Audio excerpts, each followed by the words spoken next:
Hello, thank you all for participating in this webinar. I'm Will Erickson, a member of CCAC, Deputy Vice President for Internal Affairs on the Burham Council, and Associate at BKL Architecture. CCAC is a civic organization comprised of civic, commercial, and cultural leaders who are committed to strengthening investment both in the central city and Chicago neighborhoods. The Burham Council is part of CCAC and is comprised of the next generation of civic leaders who provide leadership, civic initiatives, and programming focused on improving Chicago. Today, we are joined by Commissioner Marisa Novara of the Department of Housing. Since her appointment in 2019, Commissioner Novara has overseen the Department of Housing, implementing policies that increase access to affordable housing across Chicago, and COVID response policies to assist impacted residents through housing assistance grants. Notably, she's previously Vice President of the Metropolitan Planning Council and was the lead designer and author of the Cost of Segregation Project. We are also joined by Daniel Hertz, the Director of Policy, Research, and Legislative Affairs. Daniel Hertz was a key driver in the implementation of housing assistance grants and the Affordable Requirements Ordinance as part of the Inclusionary Housing Task Force. Commissioner Novara and Daniel Hertz are here to discuss the recently approved Affordable Requirements Ordinance, or ARO. The ordinance was approved by the City Council in April of this year, updating the ordinance from its previous version introduced 5 years ago. And so now I will turn it over to our moderator, Clint Sabin, CCAC staff member and principal at Fifth Star Public Affairs. Thanks, Will. So before I welcome the commissioner, I just want to say thank you for joining us today. Again, my name is Clint. I work at my own firm called Fifth Star Public Affairs, and I provide staffing support to CCAC. And I'll be moderating today. And so we're going to let the commissioner and her policy chief, Daniel, give her presentation. They have been working very, very hard on this issue for the past couple of years. They have kept their eyes on the prize throughout all the pandemic. They still were doing constant meetings with all the right stakeholders, and they were able to get this through the city council, even with the pandemic going on around them. So kudos to them. And if you have questions, please use the chat feature or the Q&A feature. I'll be monitoring both. And with that, thank you, Commissioner, and take it away. Thank you, Clint, and Will, thanks for having us. It's great to meet with this Central Area Committee and have a chance to walk through. I'm sure most of your membership is familiar broadly with the new ARO, but we are happy to have a chance to walk through in a little bit more detail and maybe explain a little bit of the why behind some of the changes that we made and what went on behind the scenes, I guess, to making it land where it did, and walk you through, as well as the changes to the ARO, two other changes. One has to do with statewide legislation that provides a property tax exemption that will be a powerful tool to use in conjunction with the ARO, as well as explain an expanded goal that we have in the Fulton Market Innovation District. So that's the plan for today. Many of you know Daniel Hertz, our policy director. So I'll say a few words, I think, just in context, and then turn it over to Daniel to walk through more of the detail of what's in the ordinance. So before I jump in, while Daniel's pulling up the presentation, I will note that I worked on the mayor's transition team. And as part of that, I was part of the group that was hearing from the housing task force or subcommittee, I forget what they were called. And in that process, we solicited memos from anyone across the city who wanted to send in ideas about things that the incoming mayor should be paying attention to when it comes to housing and community development. And I know, because we organized them all into a spreadsheet by topic, that the single biggest topic that we heard about during that time was the Affordable Requirements Ordinance. This was a measure that I had spent time on in my previous job. And interestingly, the 2015 ARO revisions were actually the spark for our cost of segregation study while I was at Metropolitan Planning Council. The reason for that is that in many of the conversations that we had around the 2015 revisions, when we talked about the fact that with Chicago being such a profoundly segregated city, we needed to do more to build actual units in high income areas. And much of the response that came from those conversations was around the cost of building units in high income areas, the cost to developers, the cost to the city, which then sparked the question for me of, well, I'm not sure we have a good sense of the cost of our status quo to begin with. And thus anything seems cost prohibitive if we think it's zero. And thus we launched into trying to in fact quantify what our city being so profoundly segregated by race and income means for us economically. So Daniel, if you want to go to the next slide, this is a visual that is from 2017. This is a map of restricted affordable rental housing by community area. And so what this does not include naturally occurring affordable housing. It includes publicly subsidized rental housing by lots, any means, low income housing, tax credits, vouchers, housing authority units, et cetera. And what you can see in some ways is not surprising. We see that the bulk of the restricted affordable rental housing that we have occurs on the south and west side and in Uptown on the north side. But if we dig a little deeper into what's behind this map, it tells an even starker story. So we have a community area in this map that's at 80+% restricted affordable rental housing. And then we have parts of the city with less than 2% affordable rental housing. And so when we dig into the extremes of how our housing segregation contributes to our racial and economic segregation, that was a big driver of what are the changes that we need to make to the Affordable Requirements Ordinance. This is our one tool that is an inclusionary tool, meaning we leverage private sector investment in an otherwise market rate context to generate affordability in parts of the city that do not have much affordability now.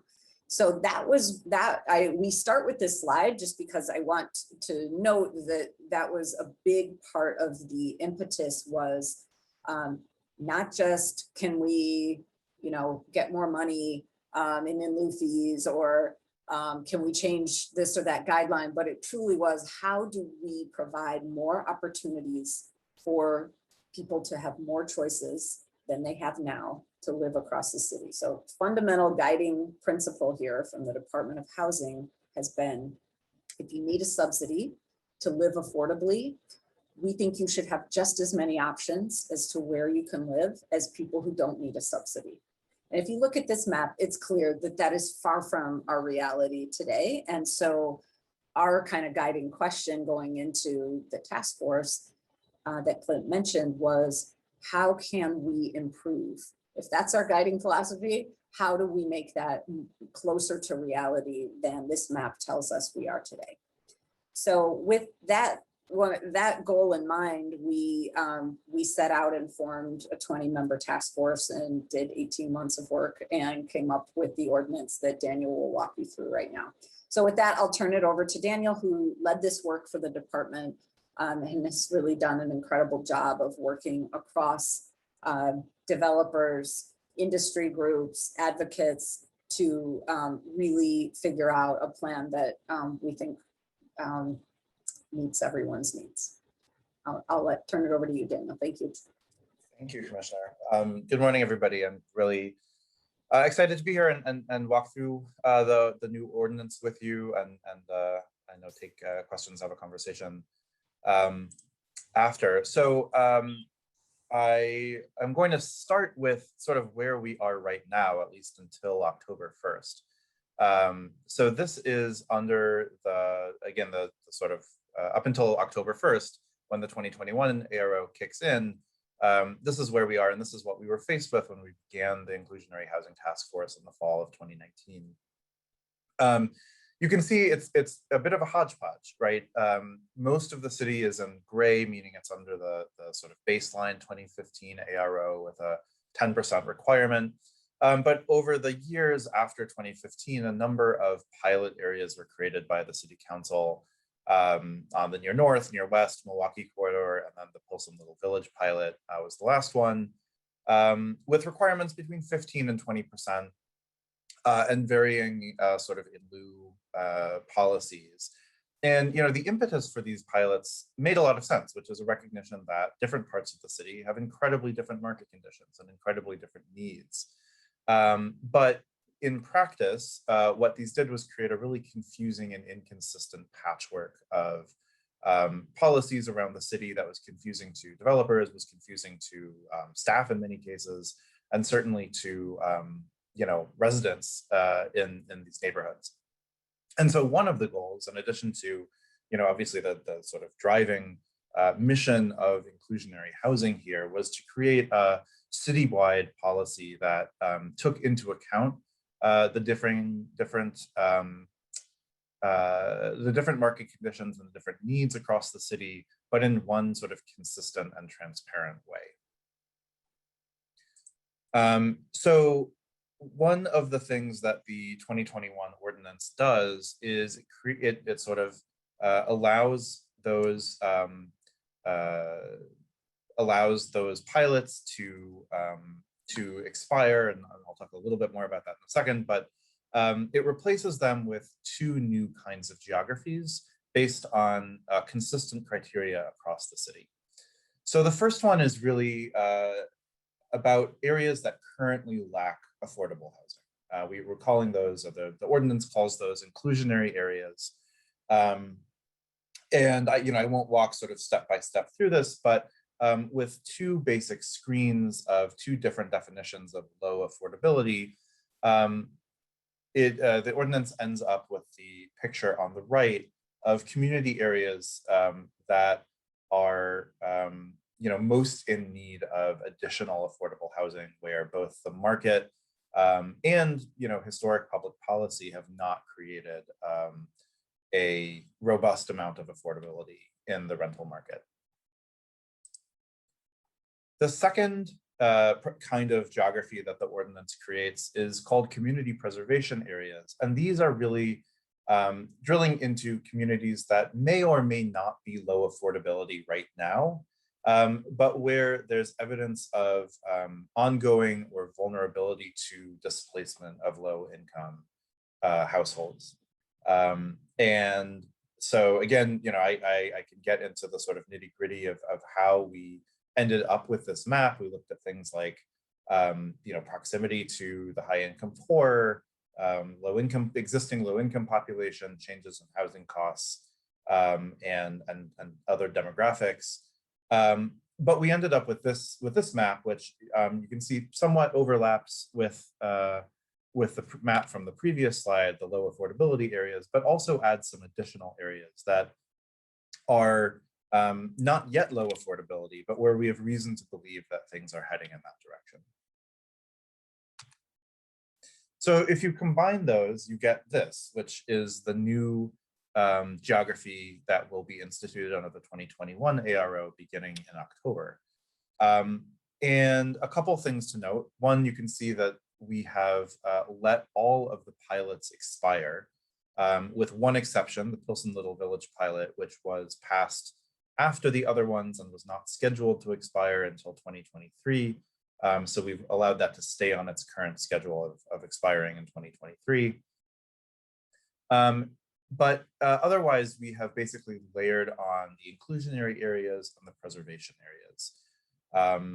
In the inclusionary areas, we've put the required affordability set aside, or council has put the required affordability set aside at 20%, of which half of those units can be paid for in lieu.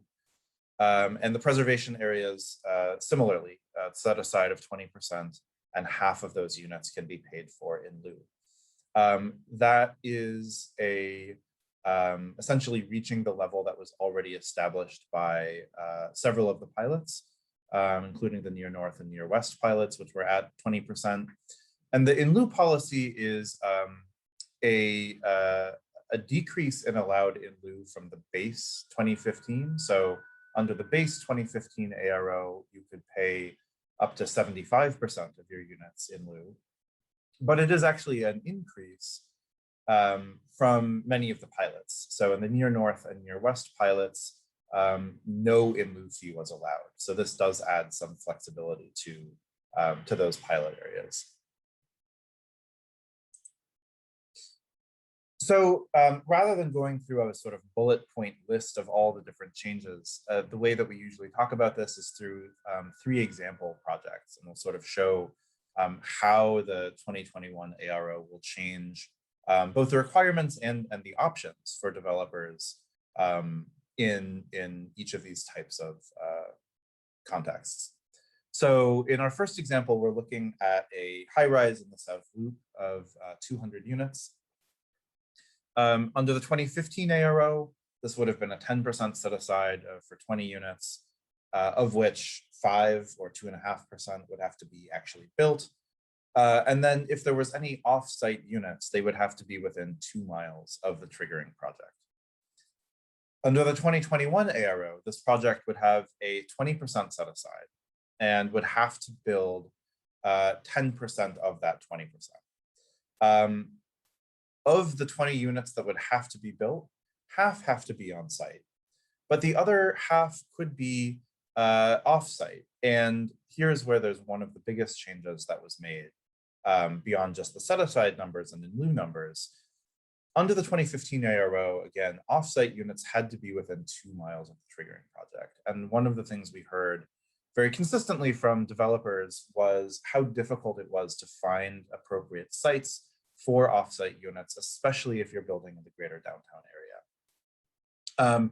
So one of the things that we decided with our focus on sort of a citywide lens on inclusionary housing, a citywide lens on creating opportunities for people to live affordably where they don't currently exist, is rather than restricting offsite location by some radius around the triggering project, instead, we're saying that offsite units can be in any of the high cost or gentrifying communities that we identified in the previous slides. So essentially, going back a slide, if you have a triggering project on the South Loop, you can now build your offsite units in Hyde Park or in Edgewater or in Lincoln Park, in any of these communities that we've identified as really being low affordability or being vulnerable or experiencing displacement. So that is a very new feature of the 2021 ARO. Another example here is a Midrise in Humboldt Park. So same story under the 2015 ARO, same story as the previous example under the 2021 ARO, with one important exception, which is a wrinkle to the change in the offsite policy. For a triggering project in the South Loop or Lincoln Park or the West Loop, in these existing high income neighborhoods, offsite has that much broader, expansive options that I just talked about. But for triggering projects in places like Humboldt Park or Pilsen, that are identified as preservation areas, places where gentrification is ongoing or a threat, we actually went in the opposite direction, because one of the things that we heard was the need for community members to see the benefits of the ARO in their own communities when new market rate buildings are getting built in gentrifying communities. And so here we have actually moved a little bit in the other direction, which is to say, you can still do offsite in a preservation area development, but the offsite must actually be within 1 mile, right? We really want to see that benefit be really closely tied to the community that's seeing this new development.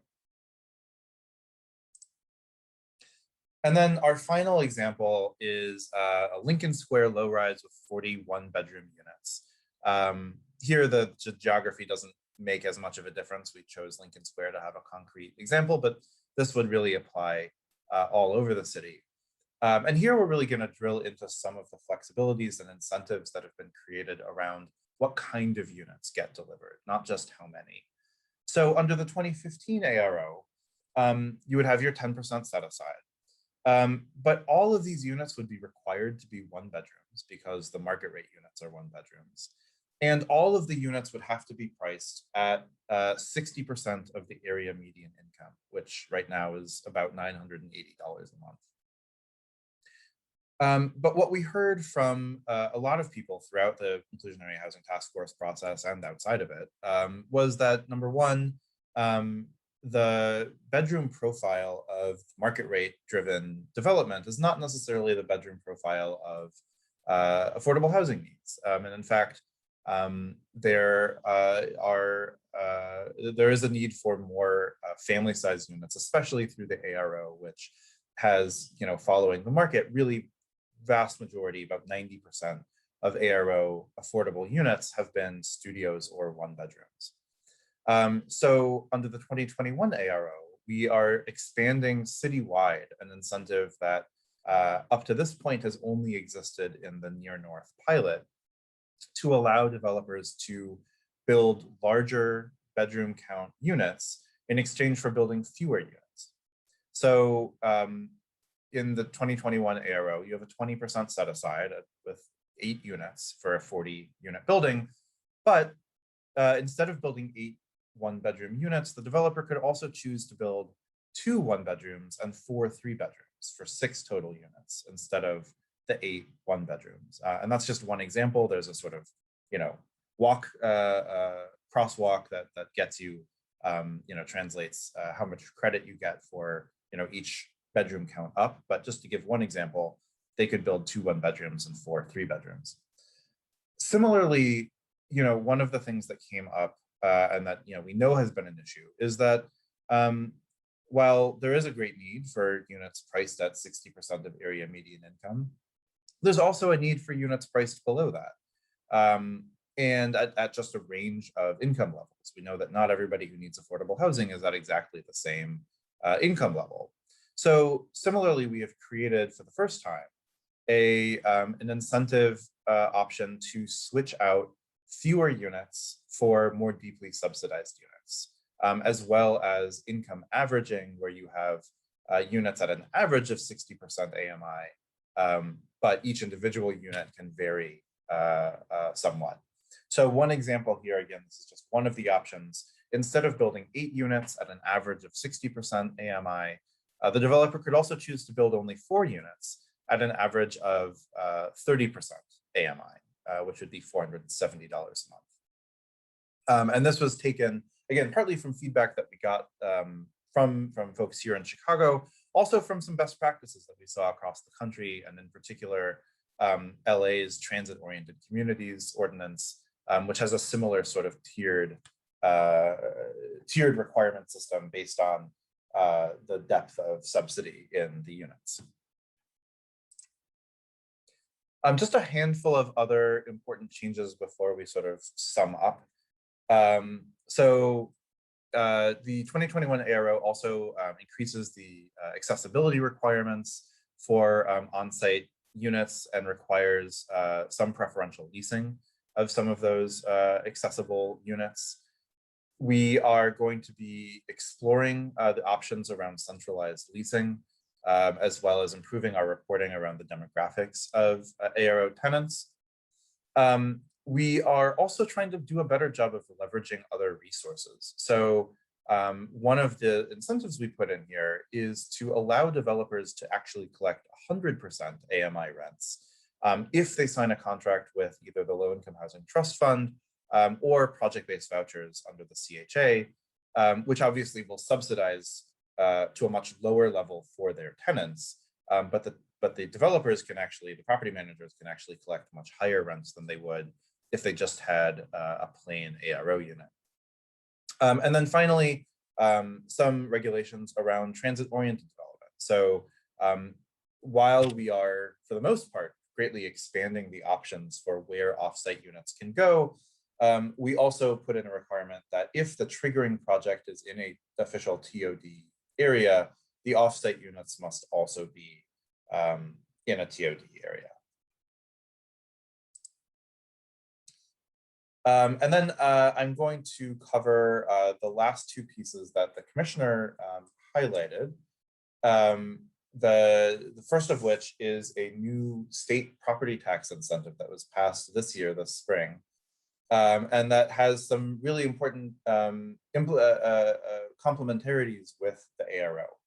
So HB 2621 was an affordable housing omnibus bill, had a whole bunch of different components in it, but one of them was creating 3 new tiers of property tax incentives for affordability. And really you can think of these in 2 buckets. One of them is citywide incentives. So this has 2 tiers. One is that any new construction or qualifying rehab building with 7 units or more that sets aside 15% of their units as affordable can get a 25% reduction in their assessed value for the purpose of calculating property taxes. And those that get all the way to 35% affordability can actually get a 35% reduction. And obviously that 15% affordability is well within the 20% requirement of the ARO. You don't have to build 15% on site under the ARO, but if you choose to, developers can easily find a way to qualify for this additional assessment reduction to help them offset the cost of providing the affordable units. In addition to these citywide tiers, there's also a tier that is available only downtown for right now, which requires 20% on-site affordability and has a more complex assessment reduction schedule. Essentially, it begins at 100% reduction of the difference between the pre-construction and post-construction property value. That lasts for 3 years. Every 3 years, the amount steps down by 20% until in years 13 through 30, it's a 20% property tax reduction. And this was something, these incentives were something that the city has worked very closely with a number of advocates on and state legislators, something that we were very much a vocal proponent of, and that we're really excited to see pass and really excited to try to play an active role in helping developers understand and take advantage of these assessments, of these incentives in order to provide more affordability. And I know that we have a brief sort of pamphlet describing this in more detail and in particular how it interacts with the ARO, which not sure if you've received already, but if not, we're happy to circulate that after the call. And then finally, we are also launching sort of a new initiative in the Fulton Market Innovation District. As you likely know, residential development is newly allowed north of Lake Street. And one of the goals in the Fulton and the FMID plan released by the city earlier this year is to work with developers with subsidies to get to 30% affordable in that district. We know that a straight 30% mandate is really not going to be workable the vast majority of the time, right? That's not something that we felt comfortable just throwing into the ARO, right? Developers are going to need some extra help to get there. And we're working to try and figure out with developers, what is the way that makes the most sense for us to get there. So just some examples, and again, happy to go more into this if there's questions, but the city has tax exempt bond financing that we can use, 4% low-income housing tax credits that can provide a significant equity boost for the full complement of affordable units, as well as ongoing operational subsidies through the Low-Income Housing Trust Fund and project-based vouchers from the CHA. So this is something that's still very much sort of in the early stages, but it's something that I think we're really excited about as a model of how subsidies can work with development to create more affordable mixed income developments. And here I'll turn it back to the commissioner for closing thoughts. Thanks, Daniel. I think that's, you've covered everything. And I at one point went into the chat and said, I can't go back and forth between two different avenues. So I said, please direct your questions to the Q&A, where I have answered them if they were put in the Q&A. But why don't we, I'll turn it back over to Clint to see if there are questions that you'd like to manage from here, Clint. Yes, thank you, Commissioner. Thank you, Daniel. We did receive a number of questions in advance, so I'm going to go ahead and go through those, and then I'll go to the chat. The work of your inclusionary task force started before the pandemic using assumptions and data that predate COVID.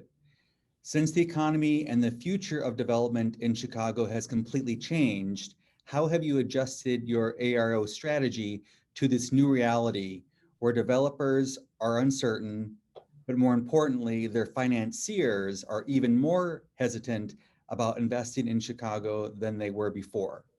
And then a follow-up question to that is, given all of this uncertainty, have you thought about delaying the effective date? Why don't you start, Daniel? Sure. You know, we took a several-month break in the Inclusionary Housing Task Force from you know, March through, I think, August. You know, but because we were, you know, basically dropping everything to respond to the pandemic. And when we reconvened, you know, the topic of, okay, you know, how does this change our work, came up and was a major topic of conversation. And of course, we heard, you know, from developers and folks who work in that market space, you know, our financing is now at risk. You know, there was much more uncertainty. I mean, exactly what the questioner was getting at. And of course, from others, we heard, you know what, we now have one of the worst, you know, rental affordability crises, economic crises that any of us have seen, and the need is so much greater. And I think where we came down is, you know, the fundamental, both, you know, the fundamental needs and fundamental dynamics here, we believe are going to continue to be the same. You know, we had a rental crisis before the pandemic. We'll have one after. And, you know, we had some faith that the things that have been driving the strength of Chicago's central area for the last, you know, however many years and decades are those fundamentals are going to continue to exist, even though, you know, not to minimize the very real impact and the very real uncertainty, you know, that still is going on right now. I think the other thing that really came up, and this was, again, not something that was new, but that sort of had renewed urgency, was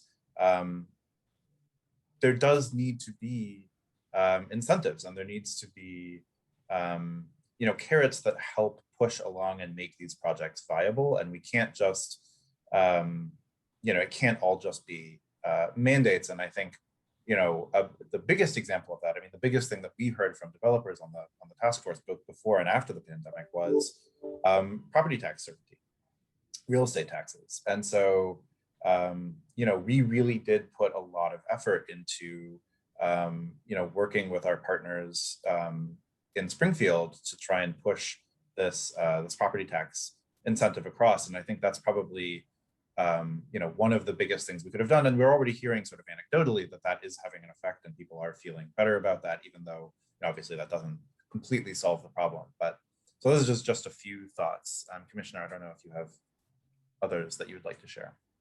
Yeah, certainly we were very aware, and as Daniel said, the process took a lot longer, even because of COVID, than it would have, and we did a lot of temperature checks along the way with developers, et cetera. And I think one of the things that two things I would underscore. One is, this has always been a program that booms and busts depending on what's going on in the economy. And for better or worse, I mean, it's not a great setup for us, bluntly, that we are dependent on in lieu fees to fund things like our low-income housing trust fund, because when we have down years, that's a real challenge for us. But it's also sort of an expectation of anytime you have a market-based program, there will be years where you get a lot of utility out of it and years that you don't. So we understand that this is, this is a downtime. It is also exactly why, as Daniel said, we pushed hard on the tax exemptions at the state level. And what we have seen as we've looked toward deals that, now that we're converting into, as of October, the 2021 ARO, we're having a bunch of conversations with developers about the 2021 requirements. And as they are then running the numbers with that exemption, we're coming back with very positive results about how that works out for them. So, which is exactly how we anticipate, exactly why we wanted to make sure that was passed on the heels of this legislation. Yeah, thank you for that answer. And it's great that we acknowledge that incentives help. Mandates aren't the only solution to this problem. Were there any consideration to extending the effective date past the October? Nope. Okay. The last ARO policy did not meet its goals. How are you going to measure success? And will you be willing to make adjustments to the program if you aren't meeting your goals? So I'm curious with that, what the whoever asked the question assumed the goals were that they're saying we didn't meet. It is a I don't know what they mean by that, but I'll say one thing that we spent a lot of time with City Council on was, I think, a fairly misunderstood sense of what the ARO could be or could do. And so maybe that's useful here as well. This is an inclusionary program, which by its nature and that definition means it's a component of a bigger effort, right? This will never be a majority, result in a building being majority affordable, where it's always going to be a lesser number of units than we can achieve when we subsidize a building through low-income housing tax credits. That's where we see the volume, is through low-income housing tax credits. And the reason we get volume and the reason we get 2- and 3-bedroom units and that we serve lower incomes is because we pay for it. This is a program that we have said repeatedly, we don't pay for this. It is generated by a benefit given by the city, and is usually a zoning change. And so we understand that the end number of units is going to be much smaller than what we generate and pay for ourselves. So that just gets to the first part of, I'm not sure what measure they're using to say it was unsuccessful. What we say that we needed to do a better job of was that we wanted to get more units on site in higher income areas where we don't see a lot of affordable housing right now. And that we will be measuring. So Daniel, I don't know if you can speak a bit to what we'll be measuring going forward. Yeah, so yeah, I mean, Commissioner is exactly right. I think what we see as success this time is, both more units generated, and we want to see more units generated. But again, we know that this is not our primary production program, and we are not going to solve the affordable housing crisis with one program, any program. But we do want to see more units, but we also want to see units that are better serving the people that we want to serve, meaning in these higher income communities and gentrifying communities, in places that, up to this point really haven't seen ARO units, right? So obviously there's been lots of development like West Loop and Lakeview and Wicker Park. But there's other higher income communities, in other parts of the city that don't see that kind of multifamily development that now, because of this changed offsite policy, could see, ARO units in places like Beverly or Jefferson Park or, communities like that, further out from the sort of multifamily boom in the core of the city. And then, the other thing that we'll really be looking for is, the greater mix of income levels. So AMIs, depth of subsidy. We want to see more units below 60% AMI. And then more larger bedroom size, family size units. Those, I think, are the metrics that we will be looking at, in the next several years to see like that the changes that we made, really move the needle. Thanks for that. I have one more question that came in before the meeting, then I'll turn to those that have popped up since. And this has been a stickling point for a lot of CCAC members. What if an alderman demands requirements that go above the department's requirements? What should a developer do? Can the department help with that problem? I can start. So it has always been the department's and the administration's policy that we do not codify or put into the ARO program units that go beyond the four corners of the ARO. So, if you are in a place where, and we know that periodically this happens, if you're in a place where the ARO requirement right now is 10% and the alderman says, what, I'd really love to see 20, we do not put those extra 10% of units in the ARO program. And so, that's something that just sort of happens completely between the developer and, the alderman or whatever community process is going on. I think, our goal is to be very transparent about these are the sort of your set of options. Here's your menu. Pick something on the menu that works for you, and we will we'll work with you to help you find one, and obviously keep the alderman and the community informed and work with them as well. But in terms of sort of requests that come from the alderman or community go above and beyond that, we sort of say that's going to be separate from the ARO. Is there a cap on the number of ARO or low income housing in communities?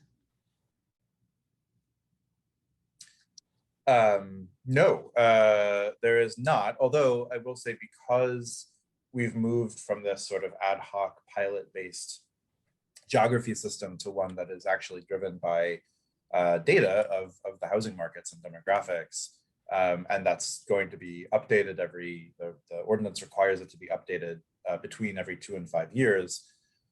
If we do see that, look, whole bunch of affordable housing got built in a given community and the numbers have changed, you could see a community come off of that eligible area, and if it, and so that there is some responsiveness built in that. We did receive a number of questions regarding property tax uncertainty, and you briefly touched on that before. I'm just going to ask one here that I think encapsulates all of the property tax questions that came in. Given Cook County's recent increased valuations on Class 3 apartments, resulting in doubling and tripling of values of these properties, how can these units remain affordable when their property taxes are doubling and tripling? And will we just be passing this on to the renters?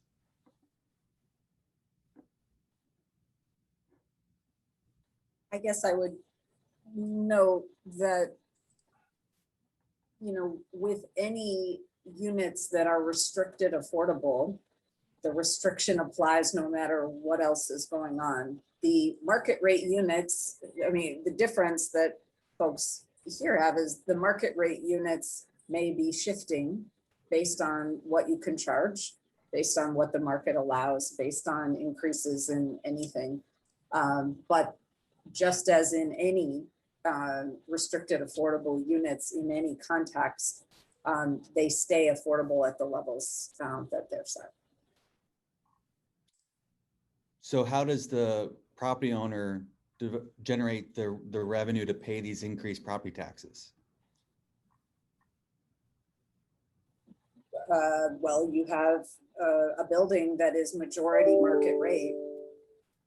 And so those are the units where you have flexibility. Okay.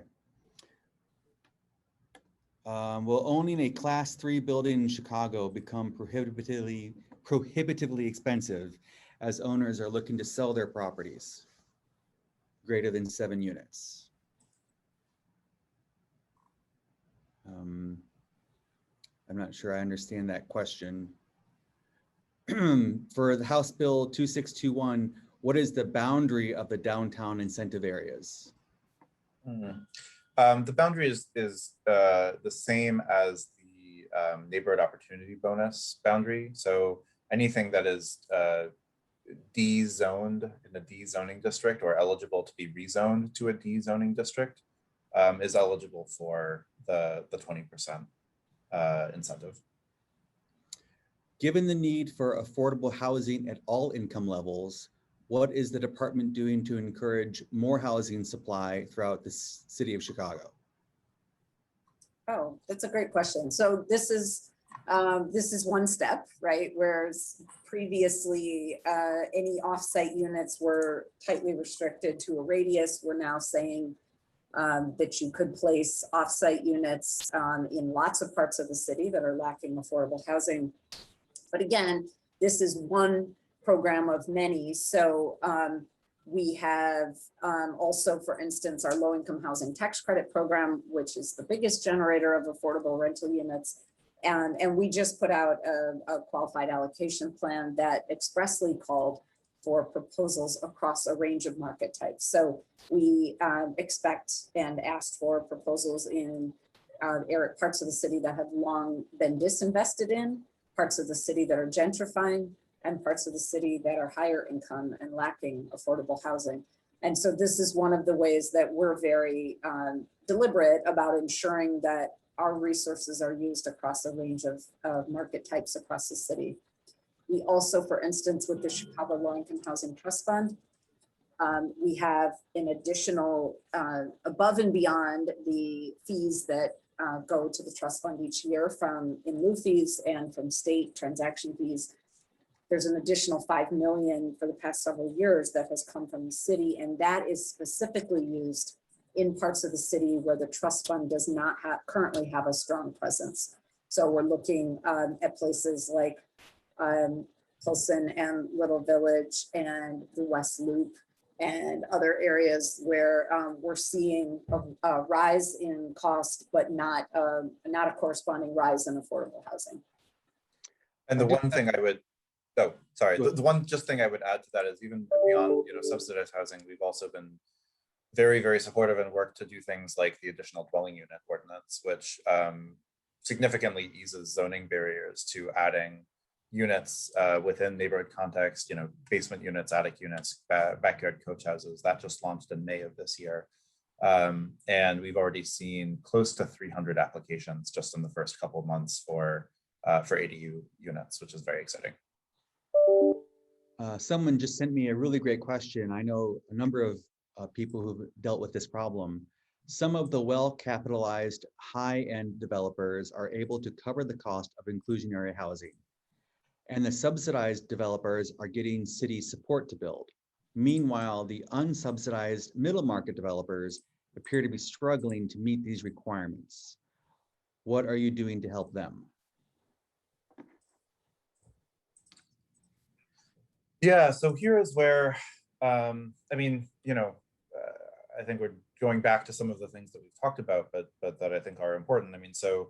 Advocating for incentives like the property tax incentives, but also, some of the wrinkles that we added to the 2021 ARO, like the ability to get 100% AMI rents if you work with the trust fund to sign a contract for trust fund units.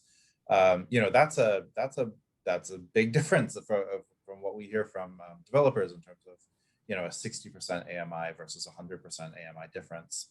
Can be the difference between, I think, something like a $1,100 or $1,200 two-bedroom versus a $2,000 a month two-bedroom. And so that allows us to both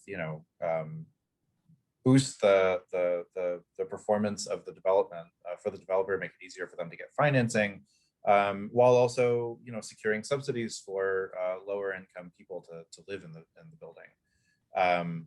So I think that's one example, but we also are very happy to work with developers to walk them through the options and try to find a way to make things work. The goal is not to weigh down development with these requirements. We want to see affordability and inclusionary housing, but we want to find a way to make that work for developers as well.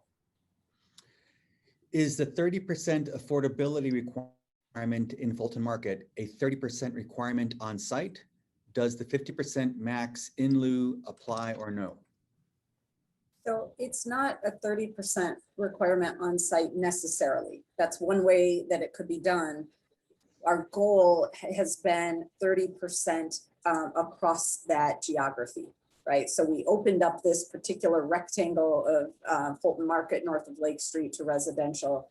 And in doing so are saying within that geography, we want to see 30% affordability. So a way that that could work, we've had conversations with a developer, for instance, who's thinking about potentially doing a 100% affordable building with some contributions of 4% credits from the city.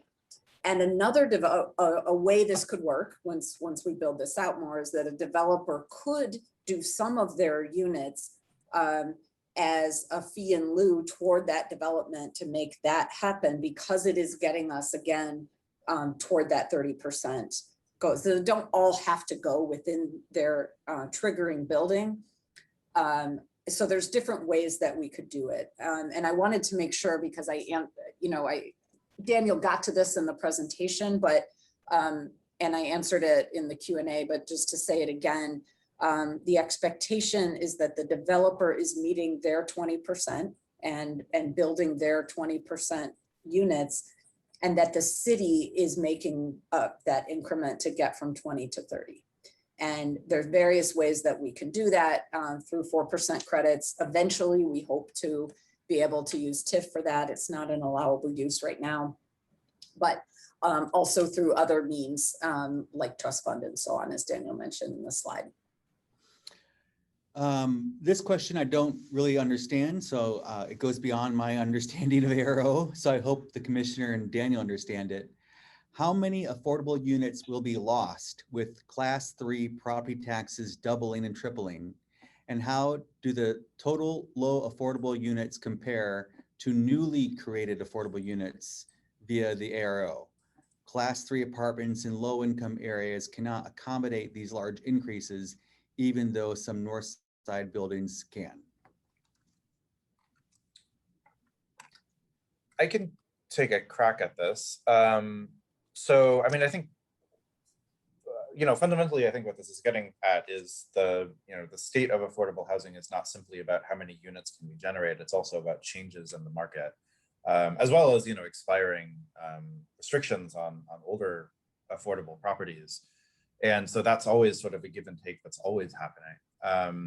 We obviously do a lot of tracking that focuses on, expiring restrictions. And, you'll see, we always, when we talk about our activities, we always talk about, affordable units created or preserved. There's other partners, other research partners that we work with really closely, like the Institute for Housing Studies, which takes a more sort of holistic, they in their state of rental housing in Cook County reports that come out every year, they create a number that they call the affordability gap. It's usually somewhere between 110, 120,000 units in recent years, and it has bounced around, based on market changes. So I think, we may see some effect from the changes in assessments, but that sort of give and take is something that is always a factor, and that we try to keep tabs on. I don't know, Commissioner, if you would say anything else about that. The question is getting at, as you say, it's one thing to create new affordable units. It's another to lose existing affordable units, and if we're paying attention to one and not the other, we're going to lose ground, right? So this particular person gave an example in South Shore. And we are working with groups like the Center for Shared Ownership in South Shore around a major issue there we have with aging condo buildings, co-ops with very little reserves, and owners that are increasing in age without the ability to replenish and do the repairs needed. And it is a concern that we have about lost units that have been affordable for folks for a long time. And and displacement of longtime residents. So it's an issue we're working on with other groups. It's not an ARO issue, but it is an overall affordable housing issue, which we're very much paying attention to. Okay, we only have 2 more ARO questions, and then I do want to ask the commissioner about rental assistance, even though this is not a rental assistance webinar. I assume that's okay, Commissioner. Sure. Are there any other prospects of being able to port unused TIF monies from one TIF district to another, non-adjacent district, and could this have an impact on the development of projects that will fully conform to the ARO vision? I'm not aware of any changes to TIF policy that would allow porting to non-adjacent districts at this time. Okay. A criticism of ARO that we frequently hear, and I'm hoping Daniel, the commissioner, can address this, is it limits how much money a property owner can generate off a unit, but it does not limit how much money it costs to construct the unit or to maintain the unit over the lifetime of the property. How does this, how do we resolve this issue, and how do we help property owners make it so that they can still afford to maintain the building, but not just pass those costs on to everybody else who lives there? Yeah, you're gonna Go ahead. No, you go ahead first. I'll finish up. Yeah, I mean, I think this really goes back to, you know, a lot of the things that we've been talking about, recognizing that incentives are needed. You know, we spend a lot of time also with developers and folks in the market, you know, market housing, financing and construction worlds during the task force, really digging into their numbers and saying, you know, what works, what doesn't work, you know, how do we understand the trade-offs between different AMI levels, bedroom sizes, et cetera. And, you know, the goal was to get to something that people could do, but we recognize that obviously it can still be a challenge, you know, getting financing, getting a project done. And again, that's why we, you know, took really seriously advocating for passage of the property tax incentives, creating options like the 100% AMIs with trust fund units, you know, the offsite and you know, flexibility around in lieu, you know, so you know, our expectation based on all the work and research and conversations that we had is that you know, that will in most cases get us to a place where, you know, things can work. But obviously we'll be continuing to monitor this, and I mean, you know, monitor, we sort of live it every day, and you know, make adjustments as necessary. Well, thank you again, Commissioner. I will just add, you know, that is exactly why we push for the abatement, and there is, you know, there is a way to make this more doable than it was before, and we hear that.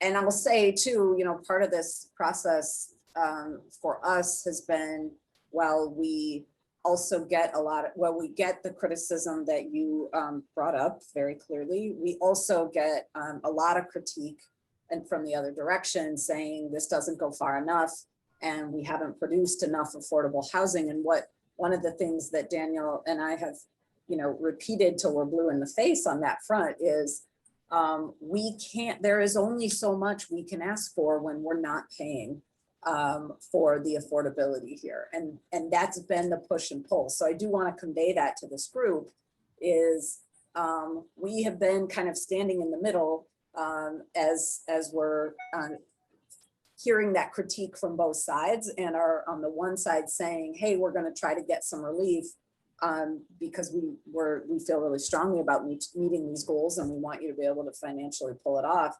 And at the same time, you know, this is the way that Chicago's program is set up. It is a quid pro quo. There are other cities where this is a mandate no matter what. In our case, it is not a mandate. It is saying if you need a benefit from us, which is allowing you to build more densely, or you want city land at a discount, or you are you know, getting city money through TIF or something, then we have an expectation. If the expectation becomes burdensome, then we go back to then we don't trigger those needs. And so that is kind of a fundamental basis that is true in Chicago that's not true elsewhere. Yes, well, thank you very much, Commissioner and Daniel. When we had our pre-call, I warned the Commissioner and Daniel that we would be getting some very difficult questions. And she said that she couldn't imagine we'd ask any questions that she hadn't already been asked. And so I made a bet with her that we probably would. So Commissioner, who won the bet? I will say I had not heard the class 3, but that is really not an ARO question. So Okay. I'm gonna say we won. on that. Okay. Great. Well, thank you, Commissioner, for getting in the hot seat with a lot of people who are very curious about this new policy. I do just want to take a second and ask you about rental assistance. Yeah. We're reading about it in the news every day. How is rental assistance going, and how can CCAC members assist the department with this really exciting program? We are really excited and grateful that after a year into COVID, we finally have resources to meet, the scope of need here.